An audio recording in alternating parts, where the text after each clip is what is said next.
तो एक महिला उठी तो बोलते कि मेरा बच्चा जो है वो 5 साल का हो गया, लेकिन है वो 2 साल का ही बोल सकती हूँ। ठीक है, मैं थोड़ा वर्कशॉप का एक के बता रहा हूँ कि वो 2 साल का लगता है मुझे, लेकिन हो गया 5 साल का। मैं बोला कैसे? बोलते ना वो पढ़ाई में भी उसका दिमाग थोड़ा कम है, बीमार हो जाता है जल्दी जल्दी, और उसको जो है मतलब कुछ खाए खिलाए तो वो उसको पचता नहीं है, और ज़्यादा बात भी नहीं करता, चिड़चिड़ापन है। तो मैंने पूछा क्या? तो मेरे माइंड में एकदम स्टक आया कि जब इसकी डिलीवरी हुई थी इसका बर्थ वेट क्या था। तो उन्होंने बताया पता नहीं। फिर मैंने वहाँ पे उनसे मंगवाया, वो उनका जो डिस्चार्ज स्लिप थी वो लेके आए। तो डिस्चार्ज स्लिप में उसका वजन 1 किलो 500 ग्राम।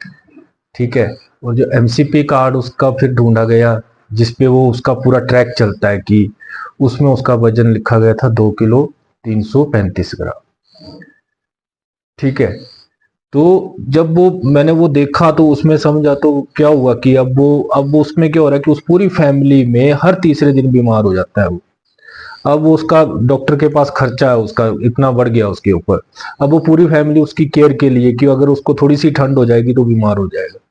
तो हुआ क्या कि कारण क्या था कि जब उसको देखभाल की जरूरत थी, जब वो डिलीवरी हुई तो माँ को पता ही नहीं था। माँ ने बहुत कैजुअली, मुझे पता ही नहीं है वजन कितना है। अगर उसको पता होता कि इसका वजन जो है वो 1 किलो 500 ग्राम है और इसको स्पेशल केयर की जरूरत है, अगर उसको वो जानकारी होती तो वो तो अब सोच रही है कि पता नहीं इसको खाने पिलाने में हो रहा है या कुछ हो रहा है उसके कारण ये जो है, और वो डॉक्टरों को दिखाने की बात कर रही है, जबकि वो पीरियड खत्म हो चुका है। तो ये जो अवेयरनेस है कि वो जो उसको फिर उसको पूछा गया कि आपने क्या किया, आपने दूध किसका पिलाया? बोलते मैंने तो गाय का दूध पिलाया उसको, वो मेरा दूध पीता ही नहीं था। तो वो कैजुअली बोल रही है, जबकि उसको कुछ खर्चा करने की जरूरत ही नहीं थी। अगर उसको बताया जाता कि 1 किलो 500 ग्राम तेरे बेटे का वजन है और इसको माँ का दूध ही पिलाना है 6 महीने तक, तो उसको वो जानकारी नहीं थी। अब वो 6 महीने तक उसने क्या, उसने शुरू से ही उसको जो है वो गाय का दूध पिलाना शुरू कर दिया।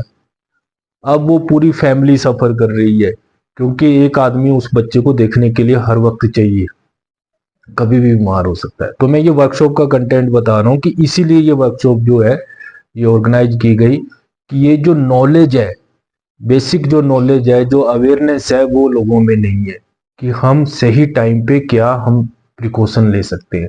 तो उसी लिए ये वर्कशॉप का आयोजन किया गया कि ये जो अवेयरनेस लेवल है, क्योंकि सरकार ने तो बहुत इंफ्रास्ट्रक्चर बना दिया, हर गांव में आंगनबाड़ी है उसको ट्रैक करने के लिए, लेकिन आंगनबाड़ी की क्या रिस्पॉन्सिबिलिटी है और उससे क्या फायदे मिल सकते हैं वो लोगों को पता नहीं है।